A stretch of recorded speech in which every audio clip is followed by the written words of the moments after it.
Nebraska Preps Postgame with Damon Benning and Jacob Padilla. You heard it. That's the big voice guy. He cues us when to go because a lot of times we're just out here clueless talking sports with one another. Nebraska Preps Postgame. I'm Damon Benning, and that's my main man, Jacob Padilla. I did not realize, full disclosure here, that Jacob was going to be so popular with podcasts. I'm going to have to figure out how to keep you more exclusive. Thought I was the only guy that slums it and fraternizes with Mike Sauter. I don't know if I want you polluted. Yeah. You two started together, so you got a little history, but I was like, oh, boy. Yeah. I got to get Jacob away from that guy. Yeah, I mean, we go back ways. It's always interesting when he and I get together and start talking basketball, but here and there a little bit. He tries to spread his wings a little bit, try to get a lot of different people involved over there with what he's doing. So I see him. He's a glutton for punishment, man. So how was the holiday? Things good? Pretty good, yeah. Made it through. Everybody's pretty healthy, and saw some great basketball. So yeah, lots of it on the boys and girls side. Lot to recap. Let's go back and revisit. How about the boys' quarters, right? Some real interesting games in that one with Prep West side. You had Central, Papillion South. You had Bellevue West and Millard West, which is funny. We previewed that game, not to cut myself off, but to cut myself off about controlling tempo. Millard West found a way to control tempo. Till that third quarter. And then, the X button happened. More like Chucky Hepburn happened. Who still hasn't shot it well, but finds other ways to affect games. And then Millard North and who did Millard? Oh, Papillion. Yeah. I better get that right because it's Papio South. We just say Papillion. The Monarchs. I think Papillion La Vista, and then Papio is the abbreviation for Papillion La Vista. So it's Papio and Papio South. There we go. So let's go with Papio. Is Papio okay? Little Papio, Big Papio.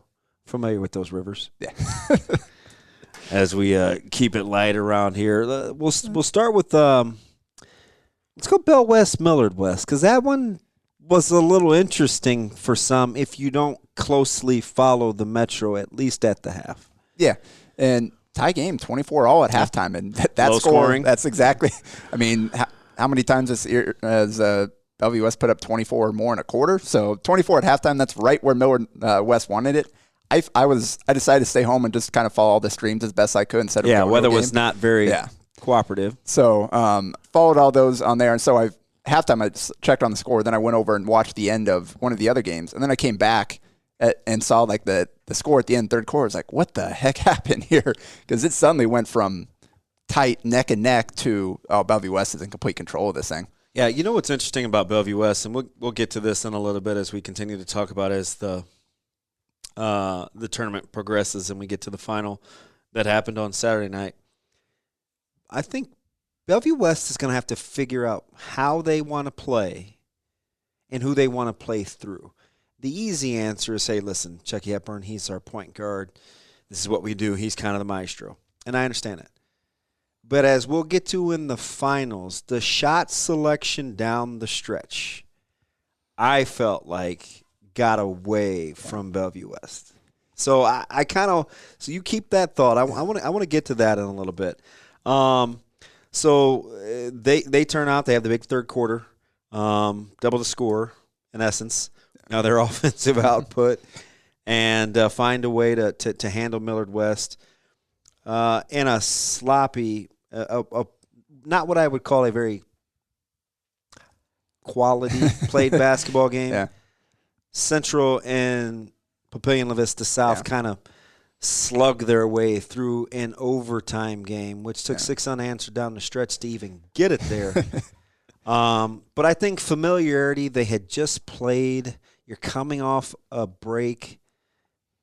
Just was not a very, what I would call a well-played game, but a grudger nonetheless that Central found a way to win. Yeah, and I know you on your show talked to Coach Behrens and kind of said the same thing. Guys coming off the break were a little bit sloppier than the game they played previously, which was a little bit higher scoring, a little bit more well-played, I thought. So it was definitely down the stretch, man. Both teams tried to give that game away, and Central finally took it, and Papio South couldn't take it right back. But level of surprise that Denaire goes scoreless. Yeah, that was huge. And obviously he was in some foul trouble throughout the game, so that was a big part of it too. And then start of second half, they made a concerted effort to get him the ball on the first few touches, playing through the post. And he made great reads. They doubled, and he kicked it out, found the right guy, then knocked down a couple of threes. But just they couldn't find a way to get him involved. And the problem with that is the guys outside of him, outside of a couple stretches here, they just weren't shooting well. Yeah. So when their three-point company just had a hard time finding it. Yeah, when their three-point shooters aren't hitting their shots and teams are doubling Denaire in the post, like who's going to make a play off the bounce? Who's going to be able to kind of step up in those moments? And they couldn't really find him. Although I will say, Brokale, he was a beast there, finishing around the basket. Yeah, down the stretch, he's crafty. He plays around so the hard. hoop, Yeah. right? Like he figures out a way to get shots up on the glass. Yeah, and just kind of watch him as much as I had last couple of years. He really does come up with some really unique and, like you said, crafty shots around the basket. They don't always work out well, but you can see he's working on all this kind of stuff, different ways to finish. He understands doesn't have a 40-inch vertical, doesn't have a 7-foot wingspan. He's got to be able to finish there against bigger, more athletic guys, and he's finding ways to do that. And some of it was strength, too. He had 5, 6, and 1, something like that. I like his frame for his size. He's a strong kid. And he plays really hard. He plays from the ground up, too. Like he's got a good, solid base. And, Central finds a way to win that one. Maybe it was a look ahead. I'm not sure. I don't want to make excuses for anybody. Listen, coming off a break is coming off a break. But, Central didn't practice during the snow day the day before either. So found a way to win that one. And Westside Prep. We thought that game would be very, very interesting. And it was. Yeah. And they came out, Westside, that first quarter, that's what I expected Westside to look like this Very season. capable. Really getting up in your shorts defensively, making life tough for guys on the perimeter, doubling in the post, really guys battling and scrapping. I mean, Reggie Thomas, again, denying post entries and all that kind of stuff. Guys knocking down threes.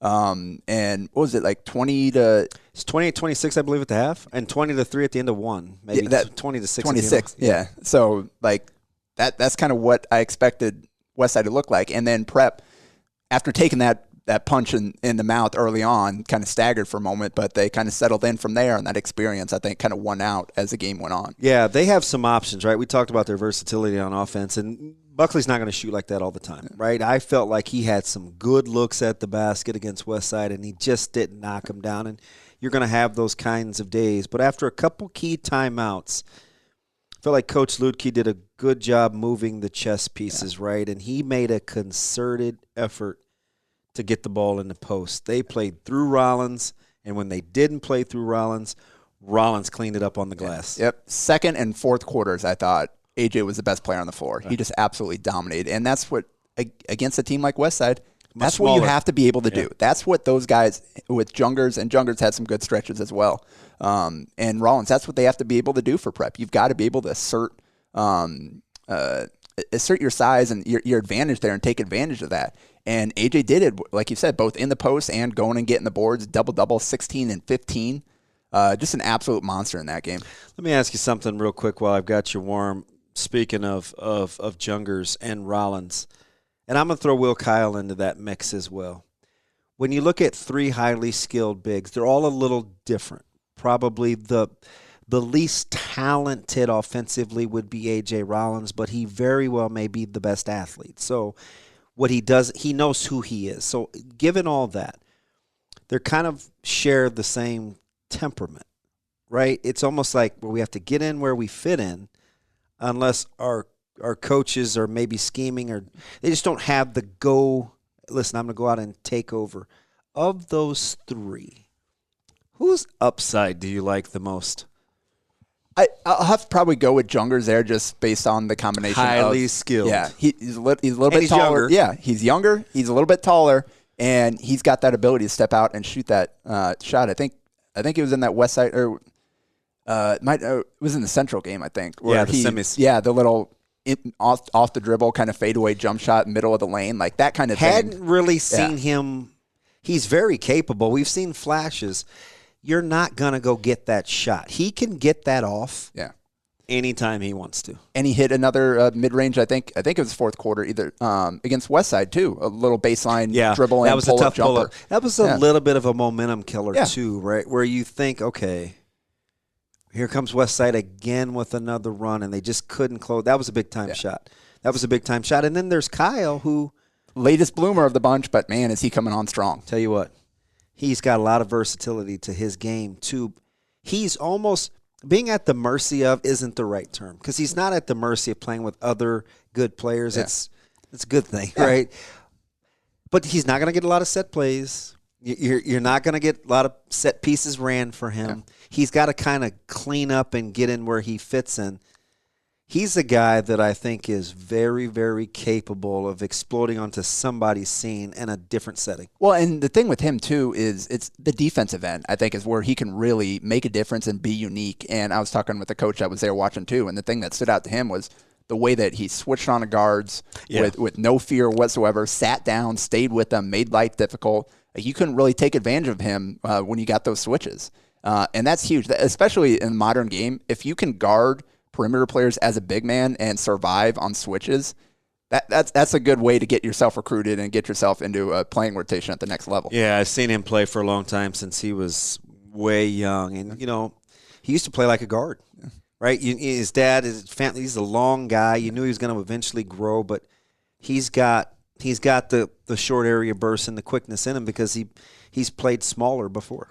And I think he's even grown some since the summer. He looks like, seeing him out there with those other guys, he looks a legit 6'7", where I didn't necessarily think that was maybe the case this summer, watching him play with Jason Green and some of these other guys. So we're going to get to him he's coming on strong.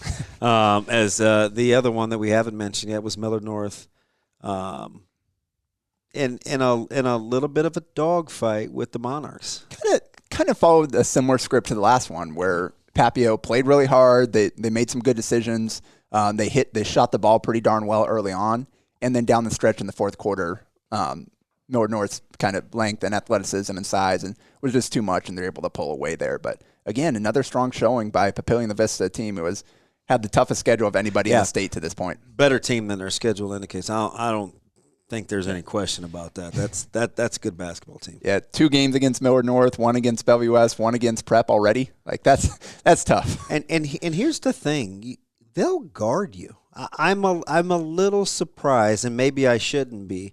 I think they defend better, especially in the backcourt. Yeah. Than I think than the layperson would give them credit for. Yeah, they guard you. Yeah, Joey Hylock's the guy that really get after you. He's strong, defender. Physical. Fantastic defender, and he's fearless. Yeah, and then Aiden Graham's length, kind of shooting the passing lanes, all that kind of stuff, trying to disrupt things. He's really grown over the last couple of years, so that is a tough backcourt. And it's unfortunate for Joey. He guards usually the toughest assignment, and of course this time around it's Hunter Salas, right? And it's just a handful. Yeah, just a handful. And as we fast forward real quick to skim through the semis, Millard North gets past Central in a game of runs. Yeah, right. It's 6-0 here, 8-2 here. Let me ask you this about Central though, because this may be an issue all season long. The rotations and the substitutions are going to be interesting. We saw Faye get into foul trouble a little bit against Papillion South. Jackson Page came in, and Jaden Dawson got into foul trouble against Papillion South, and Jackson Page came in and kind of steadied the ship. Really played well, I thought. But Central has options, right? And it's what are you going to get from P.J. Davis? What are you going to get from Faye Germany? We know about Denham. We know about Jay Dawson was their second leading scorer at 15-7 a night. Jaron Marshall has become a little bit of an X factor for me because he's a really good player. He's talented. I'm trying to see how you think Central meshes together in the long term. Do you see cohesion happening in a few more weeks? Yeah, hopefully. And again, you bring in 2 transfers that are going to play the majority of your minutes. That it's going to take a little bit of time. These guys haven't been in your program. It's not like guys stepping up from JV that know how you play, even if they haven't had that experience. Coming from a completely different program that played a completely different way. So it's going to take a little time. But what I saw in that Millard North game was you can see how Central can match up with bigger teams and how they can use their kind of lack of size. Yeah, athleticism, their ability to switch everything. 1 through 5 there can get out and guard on the ball. that's what they need to do to be successful. And that's what they did for long stretches. Like Hunter Salas and Saint Thomas were a combined 11 of 34 didn't shoot it in that game. So they did their job. They shut down the primaries. The problem was just Tyler Sandoval and Jason Green, offensive rebounds. I think Millard North had 19 offensive rebounds. Are you vibing with me? It was a lofty statement when I said it, and it was probably only like week 2 in our coach's corner, so it was early in the season, and I just loosely off the lips, I called Jason Green the best weak side rebounder in the state. There is something about he's got an innate ability to go get it off the glass and be unaccounted for and really kind of be the cleanup man, and a lot of times he does it from that weak side. He's a tremendous offensive rebounder. No doubt. And especially because he knows, like, there's so much attention that's going to be paid to Hunter and Saint and those guys working on the ball. He can do it himself. Like, he can initiate offense. He can be one of those guys. How about the 4 flat that coach that Coach Cannon called for him on the little isolation a couple of times, and Green gets to the 10 with ease. Yeah, so he's capable of that, but he knows, like, hey, I got other guys that can do that too. This is where I can really make my impact on this game, is just go be that guy, go crash that glass, go while all the attention's paid over there, I'm slipping in here, and I'm 6'7", I'm going to go up and bring that thing down over you. And in your opinion, if Central's playing well, how are they playing offensively? So they have a lot of like pieces. The key with them is going to be shooting the ball, and they just did not shoot it nearly well enough in that game. Jay Dawson and P.J. Davis, in particular, are 2 guys that are going to take a lot of threes for them, and they just didn't hit them in that game. And you got to be able to shoot to knock down threes at a high rate against Millard North, especially if you're giving up those offensive rebounds. I really would like to see P.J. Davis put the ball on the deck more.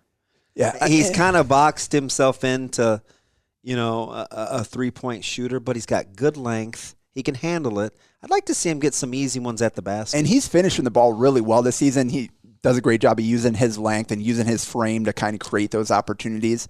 I think he's still kind of learning how within the floor of their offense, all right, where can I put this ball on the deck and attack? He's not the quickest off the dribble, so he's going to be more of an advantage scorer where the ball swings to him. It's a closeout, pump fake, drive by versus I'm going to break you down and get there myself. So that's going to come along with kind of when their offense gets to flow and when they're moving the ball, drive, kick.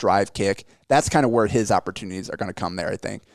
So that's where they're going to have to play again, like 5 out, drive, kick, really stress your defense. You got to get out and run, but then in the half court, they also have to be patient too until they get some really good looks. And then quickly, Belv West, again, Prep has some untimely scoring droughts. Yeah. Right, where and I think they have too good of offensive talent to kind of have those lulls, but it happens to them where maybe it's a cold stretch shooting, and their defense is usually always going to keep them in the game, but those stretches cost them against Bell West. And I think that's where you see kind of the lack of any one real star player for Prep. A bucket, go get it. So because like all those guys are capable of doing that in stretches, but it's not. None of them I think are superior physically or athletically or talent-wise to where, all right, I can beat anybody you throw at me on any given play.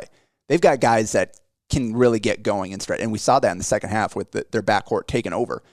The problem with that game is big strong guards. Foul trouble on the big, so you got really little. So, Luke Jungers got off to a good start in the first quarter and then didn't really get him many touches. They're doing a great job of limiting post touches and denying those entries when Rollins went in foul trouble, they tried to put Jungers down on the block, and it just did a great. Bellevue West did a great job of denying those touches. Yeah, they're on the ball. Pressure is next level. Yeah. I mean, and we'll get to it now. I guess is the finals, which ended up being Bellevue West and Millard North in a fantastic game. And I said on Twitter it was one of the games where the hot hand kind of trumped shot selection. If you're a big fan of shot selection or what you call good shots, that game was happening so fast and so frenetic, and there were so many skilled players on the court. Some of that as a coach you just have to live with. Yeah, and ill-advised is too strong, but Man, there were a couple of stretches, especially late in that game. I know that Bellevue West would want those possessions back. I think especially the one where Chucky settled for the deep three at the end of the clock. Okay, perfect guy to talk to. Yeah. Okay, I've argued about this since it happened. I didn't love the shot. I said it real time. I said, "Oh gosh, Enselman was hot. Fiddler was going to get a good look. He could get in the paint." But then I remembered. I've seen Carney twice. I saw what he did in summer league. I've seen him do that he's got 4 or 5 game winners, and they look about the same. So I'm thinking, all right, maybe I get it. Yeah, right. And he missed it. So of course we're gonna say, oh, you would have liked to get something better. The other kind of, if you take that kind of shot, you're absolutely getting the last shot. There's no, all right, we're trying to drive here and create something, turn over, and giving them the ball with 5 seconds left or something like that. So that's where you see, and that goes for all basketball. A lot of times where people complain about iso ball late in games or whatever, and coaches not calling plays. I don't love it just because I don't. My cutoff had usually been middle school. I just talked about this, right? I'm not a big fan of younger kids starting last-second offense under 10 seconds because they're not efficient enough. It's even harder for high school kids, right? I think what a lot goes into that, you'd rather go to overtime than make a mistake early on, try to get where, all right, you try to run a high pick and roll here, and they trap you, and you can't get the ball out, or you turn it over. We saw that Millard North Central where Polk got the steal, where he poked 100%. It away from Hunter Salas and goes the other way for a winner. And then in the state tournament last year, too, where they ran the ball late and were able to get the ball out of Hunter's hands. So the more you do, the more that can go wrong. And if it's an ISO and you've got a guy that's capable of getting his shot off at any time, fewer variables, fewer chances for things to go wrong, and you trust your players. So there's absolutely, I'm not one that would necessarily love to just kind of go that route all the way, and especially, but like you said, with a guy like Chucky, you kind of just trust him, and we have both seen him make so many of that kind of shot. That one was pretty deep, though, I'll say that. Execution down the stretch kind of left both teams. Yes. Right? They both did their best to keep the other team in it down the stretch. I think twice under a minute in both overtime and regulation. The team that ended up having the game tied led by 3 or more. You almost it's hard to lose those games. And then Millard North trying to run out the clock, 30 seconds down, throw an alley-oop out of bounds. Bellevue West comes down. They look like they're not quite sure what they're trying to do. Then they turn it back over with 11 seconds left. It's like, oh boy, it was an absolutely phenomenal game. One of the best I've seen from start to finish overall. The execution down the stretch wasn't quite what you would have hoped to see, but some players made some plays when they needed to. Yeah, and we obviously buried the lead, right? I mean, one of the single best performances. Now, keep in mind, I'm a little older than you. I've seen Andy Woolridge go for 50. I've seen Alton Mason live. I've seen Alvin Mitchell with 10 threes in a game. Given the setting and where we were, St. Thomas's performance belongs single-handedly with some of the best that I have seen. And now I'm going back a ways. Yeah. He was efficient. So if you haven't seen the box score, see what he did. 48 points on 19 of 26 shooting. That's pretty good. It's pretty good. He's 5 of 9 from 3. Yeah, 5 of 7 from the line. So he scored all 3 levels. He scored everywhere on the floor throughout the game. How about the rebounds? 12 rebounds. 6 offensive, and that's what he does. He's always been a great rebounder. We talk about Jason being a great offensive rebounder. Saint's right there with him, and he does a great job of positioning. He's not the most explosive, like Denham Johnson, I think, had 8 offensive rebounds in that semifinal. The pogo stick. 2 or 3, he just literally jumped over the top and beat them to the ball. Saint's not like that. He'll get inside of you and use his height, use his body to carve out space and go up and get the ball. So different style, but he's been so good at that. I helped coach him for a couple summers ago on that second OSA team, and he was kind of the same way there. Just the growth I've seen from him from that. He works at his game, doesn't he? Physically, emotionally, and skill set wise. Like he's grown 3-4 inches since then. He handles adversity so much better than he used to, and now. He's a consistent shooter. That was a question. He was always a streaky guy. Like he could make shots, now he's shooting a ridiculously high percentage on them. I said this the other day, or maybe this morning. I was talking to you on Twitter. He's developed a penchant for whenever he has the most eyes. Yeah. He usually brings his A game. Well, compare what he did in that game to the state tournament a year ago down the stretch, and kind of how he wasn't quite ready for that moment, it seemed like, with what Bellevue West is throwing at him. Fast forward here to the next time they play off. Although for three quarters of that game, he was probably Millard North's best player. Yeah, and then the state championship. Yeah, and then kind of new experience, didn't go well for him. Now he came back a few months later and completely different. He was the best player on the floor with a 5-star recruit and a guy going to Wisconsin.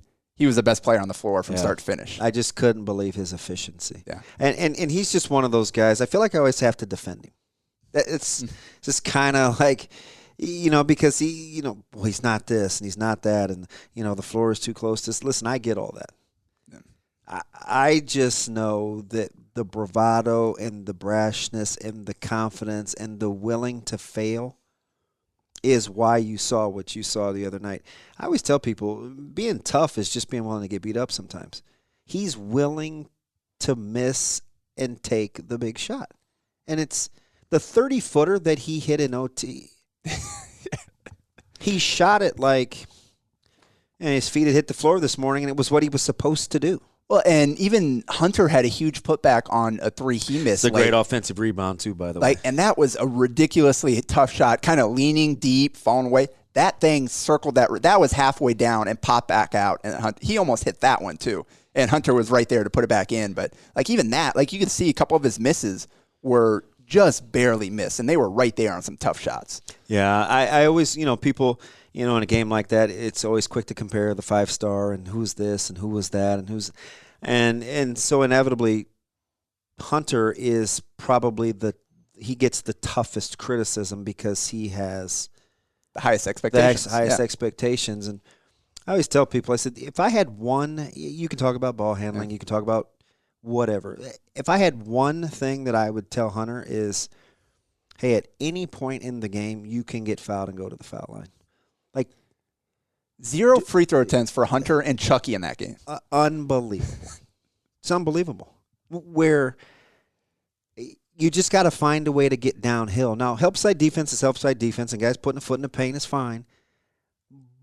But you're the two best players going. I mean, you've got to find a way to get downhill, at least at some point. And I love his mid-range game. He has one of the best Hunter has one of the best pull-up jump shot games going, and I see him work on it a ton, so I get it. But, man, sometimes you just want to see him go get something easy. Yeah.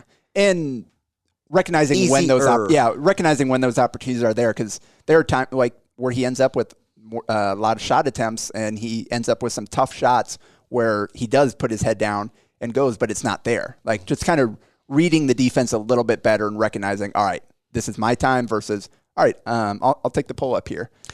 So that's going to continue, especially with the amount of defensive attention that he's getting. That's going to continue to grow as he matures as a player. Yeah, it's interesting, too, because when you look at those two teams, I think the general consensus is the better individual players reside on 144th and Pacific. The better team, maybe off of Fort Cook and Chandler Road at Bellevue West, they'll have at least another time or two to sift through that narrative, don't you think? Oh, yeah, without doubt. I'm very much looking forward to round 2, and we'll see how kind of March turns out. But round 3 wouldn't be a bad thing either. Gosh, we didn't even get a chance to get to the girls' side, which that was a phenomenal game, too. And we'd be remiss to mention Hunter's for Saint Thomas' game without mentioning what Alexis Markowski down in the hack final. Yeah. 42 and 22. Insane. How about scoring the last 21 of the 23 points? And Sauter sent me a picture of what Fremont was doing to her. They literally had her sandwiched between two defenders. Yeah. She's just a handful, not only because you don't see that type that often, but if you don't either front the post or get weak side help or pressure the ball for some of those low post entries. That's huge too. You're going to be she's going to do whatever she wants to do. We saw it in the state finals a year ago. And there's nobody else like her. So it's hard to prepare for what she's going to throw. Lincoln East is raising their hand, and they're saying, yeah, we saw that. We've seen that before. We saw that last year down in Lincoln. She's a handful. And Fremont already saw them once before, and that was a close game, too. That was the second game in, 9 days or 11 days? Within 12 days, I think it was. Yeah. So And McCabe did her part. And they shot the lights out, Fremont. I think she finished 4 or 5. She did. They were 10-17 in the first half. Finished with 13 threes in the game. That's how you got to hang with a team like Pius with Markowski. And correct me if I'm wrong. They were up 7 or 8 with 7 minutes to play, and then a 14-0 run, I think, in the fourth. And they scored 21 out of the last 23 points in the game. And that's what championship caliber teams do. She's unbelievable. Yep. And then up here in the Metro, another great, fantastic game. And so Central comes out, just jumps up by 18 points. They're very capable of being that team. Yeah. And Ania Jones, she is phenomenal. She's fantastic. Arguably the best freshman in the state. Maybe not. Maybe it's not even debatable. Well, you got Britt Prince as well. So you got those two right at the top of the class. Yeah. That is an absolutely phenomenal top 1, 2, however you want to order. They both will be ranked in the top 15, I'm guessing, nationally before it's over, if they continue to oppress. Jones is already there in her class.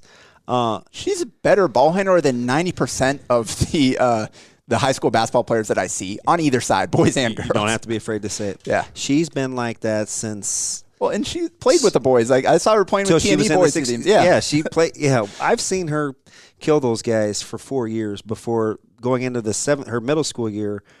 She went back over to the girls' side, but her 6th grade year, when she took those guys to nationals, she was playing with the boys. And Central's young in some key spots, but where she's a freshman. Not really accustomed to playing with that lead. And Coach Bryce, hey, listen, his young group had went through that last year. Yep. So they had kind of been there and done that. And it's not like they're a savvy veteran bunch, but those freshmen last year that he was playing the 3 are now sophomores. And that experience mattered. And they've got a lot more, like you said, they got more experience than a lot of upperclassmen at a lot of other schools. And Chloe Lemon and Megan Belt just absolutely took over in the second half. Yeah. Finished with 23 apiece. I think 38 of that was in the second half. So that's how they ended up coming back there and made some big plays down the stretch. Because that ballooned as much as, was it 18 or 21? It was 18 points in the second quarter. Yeah. I mean, it's a long way to come back when you have to get stops against a team that talented and as athletic as Central. But those 3 teams, the aforementioned, and Fremont's probably going to be in that discussion as well. I think that's the 4, right? Yep. I mean, we'll be talking about those 4 again. And we saw it on the boys' Metro semis too. That 4 teams right there. Pius will have a chance to kind of crack into that mix, but it looks like those are the 4 right now as well. Yeah, should be a fantastic remainder of the season. We're just getting going. We had to go a little long today. We just call that overtime. Yeah. That's all right. Nothing wrong with that. And we probably still didn't get it all in. No, we did not. We will be back next week. Make sure we get you guys and gals covered. Anything you want to know. Your Twitter handle is? Jacob Padilla _. I'm at Damon Benning. You can get us with the feedback on Facebook Live. However you want to converse with us. Let us know what you want us to talk about, who you want us to hit, who we need to be covering, and we'll get you covered. This is Nebraska Preps Postgame. That's Jacob Padilla. I'm Damon Benning. We'll be back next week. A Hurrdat Media Production.